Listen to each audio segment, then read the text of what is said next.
Olá pessoal, eu me chamo Maurício Gamil e nesse vídeo eu vou apresentar para você 3 ações boas pagadoras de dividendos que podem fazer parte da sua carteira nesse mês de março. E para você saber quais são essas ações, é só ficar comigo até o final. Para você que está chegando agora no canal, já clica no botão vermelho de se inscrever e curte esse vídeo, assim você ajuda a fazer com que esse conteúdo chegue para mais pessoas. Investir em ações boas pagadoras de dividendos é uma excelente estratégia para você que está visando acumular patrimônio para viver de renda lá na frente. E por que isso? Empresas boas pagadoras de dividendos são, por definição, empresas lucrativas, até porque o dividendo nada mais é do que a distribuição de lucro.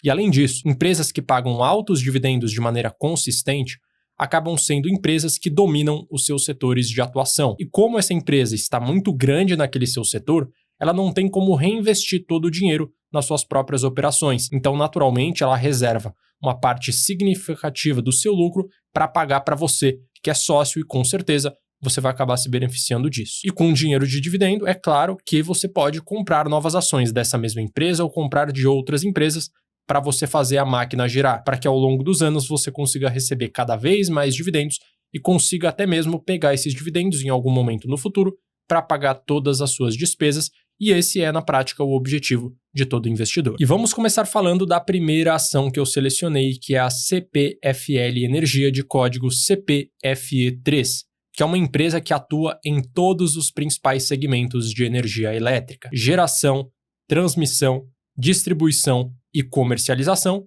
e vamos conhecer um pouco mais a respeito dela. Começando então pelas suas regiões de atuação. Como a gente pode estar vendo, a CPFL é uma empresa que está presente em praticamente todas as regiões do Brasil, mas principalmente na região sudeste e também na região sul aqui do Brasil. E a gente consegue perceber, olhando para o dado do EBITDA, que é muito parecido com o dado de lucro, que ela tem uma receita muito bem diversificada, mas ainda concentrada no segmento de distribuição. E ela é, inclusive, a maior companhia quando o assunto é market share, quando o assunto é participação de mercado dentro desse segmento. Ela tem um EBITDA de 7,9 bilhões de reais, vindo apenas da parte de distribuição, o que equivale a 60,8% de todo o seu lucro. No segmento de geração, ela consegue ganhar 3,7 bilhões, o equivalente a 28,5%, transmissão 1,1 bilhão, equivalente a 8,5%, e por fim, comercialização e serviços, o equivalente a 2,2%, o que é, na prática, uma receita bem pequena nesse segmento. Olhando agora para o seu histórico de dividendos, a gente consegue perceber que o dividend yield dela conseguiu ser muito consistente a partir de 2020. Antes disso, era uma empresa que pagava poucos dividendos. Em alguns anos, como por exemplo em 2015, ela acabou não pagando nada, mas de 2020 para frente, ela conseguiu pagar muito bem. Em 2020, 5,5%, em 2021, 13,8%, em alguns anos acabou tendo uma queda, mas fica na faixa ali dos 7%, 8% nesse prazo mais recente, o que é um dado bastante positivo. E quando olhamos também para a valorização das ações da CPFL, a gente consegue ver que as ações da empresa se valorizaram bastante. Nos últimos 20 anos, pegando ali mais ou menos de 2004 até esse mês de março de 2025, a gente vê que as ações subiram no total 1.400%, somando a valorização com os dividendos reinvestidos, o equivalente a 14% ao ano, o que é um rendimento bem maior do que você teria se tivesse investido na renda fixa, no 100% CDI, e é um rendimento também que foi mais do que suficiente para proteger o seu dinheiro da inflação e gerar riqueza ali para o seu bolso. Partindo agora para a segunda empresa, nós temos a Metal Leve, de código LEV3, que é uma empresa que fabrica e comercializa componentes para motores automotivos e também para filtros. É uma empresa muito grande dentro desse setor, não só no Brasil, mas também para os produtos que ela vende para o mercado do exterior, mas ela é pouco conhecida, mas ainda assim é muito boa quando o assunto é dividendos, quando o assunto é previsibilidade de resultados. E a gente pode estar vendo aqui algumas informações muito relevantes sobre a empresa. Ela tem hoje 6 plantas Fabris, então é um negócio bem grande, 3 centros de distribuição e 1 centro de tecnologia, tudo isso espalhado entre Brasil, Argentina e também no Panamá. Olhando agora para sua diversificação de receita, a gente consegue perceber que 65,1% vem da América do Sul, tanto do Brasil quanto da Argentina, que são os 2 principais países que têm mais população e que vai acabar exigindo mais dos seus produtos. Temos também a Europa, com uma representatividade de 14,9%, América do Norte e Central, 14,2%, África, Ásia, Oceania e Oriente Médio, com uma representatividade de 1,4% e 4,4% para outras regiões e outros países. Então a gente consegue perceber que, basicamente, 60% vem da América do Sul, provavelmente na moeda real aqui do Brasil, e o restante vem de outros países, tanto em euro quanto também em dólar, o que traz uma solidez muito grande para a companhia, porque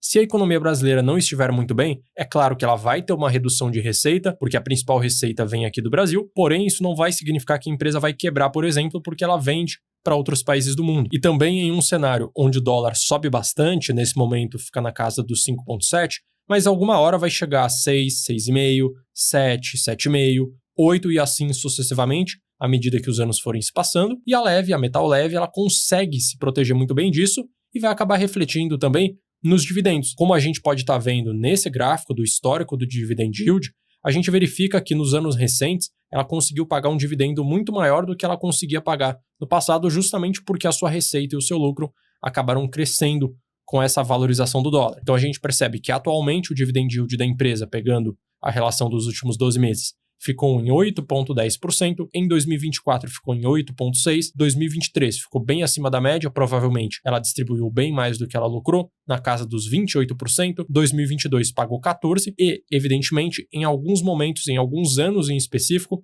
ela não paga altos dividendos porque provavelmente ela está expandindo as suas operações. Apesar dela ser líder nesse segmento aqui no Brasil, ainda assim existem momentos onde a empresa consegue crescer caso ela veja oportunidade, então ela pode ficar 1 ano ou 2 anos pagando pouco, para que logo em seguida ela consiga pagar ainda mais. E o último dado para ser olhado em relação ao metal leve é justamente a sua rentabilidade histórica. Pegando de 2005 até 2025, as suas ações se valorizaram no total 974%, o equivalente a 12,99 ao ano, praticamente aí 13% ao ano de rentabilidade, o que também é um bom retorno, acima da renda fixa e também bem acima da inflação. E a terceira ação que eu trouxe para vocês é a Sanepar, de código SAPR4 ou SAPR11, que é uma empresa que atua no segmento de água e esgoto, tanto na parte da distribuição da água por determinadas cidades, quanto também na parte da coleta e no tratamento de esgoto. E a gente consegue observar através desse resumo que é uma empresa muito bem diversificada, como você está vendo. 22% da sua receita vem de Curitiba, 7,2% Londrina e outros estados, principalmente focados no sul do Brasil. Então, Curitiba, Londrina, Maringá, Ponta Grossa, Cascavel, Foz do Iguaçu. Então, é um ponto muito positivo que ela tem uma receita bem diversificada e ela, por se tratar de uma empresa que presta um serviço público, ela acaba tendo um prazo de duração para essa prestação de serviço. Por exemplo, a sua concessão em Curitiba vence em 23,4 anos. A sua concessão em Maringá vence em 15,7 anos. Então a gente consegue perceber que por mais que tenha esse prazo, ainda assim é um prazo bem longo, o que traz muita segurança para você saber que ela vai continuar gerando receita por muito tempo. Em relação aos dividendos, não tem muito o que falar sobre a Sanepar, é uma empresa muito consistente, ela paga sempre na faixa ali dos 5%, 6% ao ano em relação ao preço atual da ação, então é um dado bastante positivo. Em alguns momentos, é claro, ela vai acabar tendo algumas reduções, por exemplo, porque ela não consegue repassar a inflação para o seu cliente, até por questões de legislação. Porém, no longo prazo, é uma ação que conseguiu gerar muito retorno para o seu acionista, inclusive um retorno maior do que as outras duas ações que eu te apresentei. De 2005 até 2025, as suas ações se valorizaram 2.400%, o equivalente a 17,48% ao ano. E como eu tinha mencionado para vocês, em alguns cenários as ações da empresa podem acabar se desvalorizando, até em cenários, por exemplo, onde o prazo de concessão está no final, que foi algo que também acabou acontecendo, tanto essa parte quanto o repasse do preço para o cliente, o que acabou afetando a sua receita em alguns momentos. E a gente pode perceber que de 2020 até mais ou menos 2023, as suas ações despencaram, porém, logo em seguida, elas voltaram a se valorizar porque a receita da empresa voltou a crescer, o seu lucro também e, consequentemente, os seus dividendos. E agora vamos falar sobre a estratégia que me fez chegar à conclusão que essas 3 ações são muito boas para fazer parte de uma carteira de dividendos. A partir de uma análise totalmente automatizada, utilizando critérios objetivos, eu consegui encontrar essas 3 e mais outras empresas, utilizando 2 princípios muito básicos. O primeiro princípio é que as empresas, para terem chance de entrar na carteira de dividendos, elas precisam ter consistência na distribuição de dividendos. Não adianta nada a empresa ter pago um dividendo muito grande nos últimos 12 meses se nos anos anteriores ela acabou não pagando nada. E a comprovação de que avaliar o histórico de dividendos é algo que efetivamente funciona, que efetivamente aumenta o resultado da sua carteira, é um estudo que eu realizei simulando a compra de maneira robotizada das melhores ações com base na média do dividend yield nos últimos 3 anos, nos últimos 4 anos, em comparação ao Ibovespa e à renda fixa. Como você pode estar vendo, essa carteira automatizada entre 2013 e 2024 para o dado da média do dividend yield dos últimos 3 anos rendeu 14,2, na média dos últimos 4 anos rendeu 15,5, enquanto o Ibovespa e a renda fixa renderam muito menos. O Ibovespa rendeu 7,3 e a renda fixa 9,1% ao ano. Então, é certeza que olhar para a média histórica dos dividendos é algo que traz retorno para sua carteira. E o segundo dado a ser avaliado em conjunto com a consistência dos dividendos é a baixa volatilidade, é o baixo sobe e desce. Quando você quer ações de dividendos, você não quer só a renda pingando na sua conta. Você quer um ativo que não fica subindo e descendo de forma muito grande. Você não quer investir em uma empresa que em um cenário de crise cai 40%, 50%, 60%. Você quer uma empresa mais sólida, que vai ter uma volatilidade muito menor.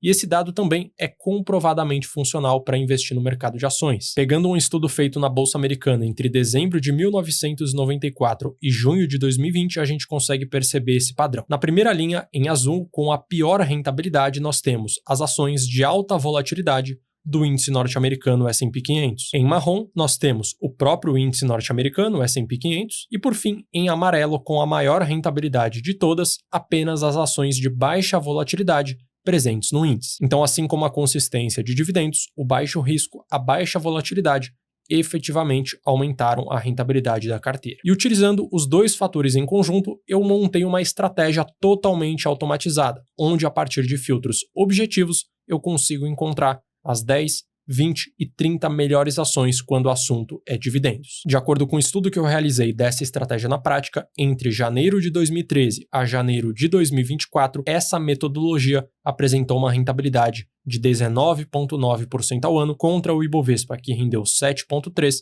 e a renda fixa 9,1%. E por ser uma estratégia objetiva, basta aplicar os filtros que você vai saber onde investir, como você pode estar vendo nessa listagem. Nós temos a CPFL em quarto lugar das melhores ações desse método, a Metal Leve na 7ª posição e a Sanepar na posição número 19, utilizando tanto o critério do ranking de dividendos quanto o critério do ranking de baixo risco. Utilizando ambos os rankings, a gente consegue encontrar de maneira combinada as melhores ações para esses dois princípios. E se você quer ter acesso a esse tipo de lista para investir o seu dinheiro de uma forma mais objetiva, eu tenho um curso de investimento chamado A Capital do Dinheiro, onde lá você aprende a fazer exatamente isso na prática.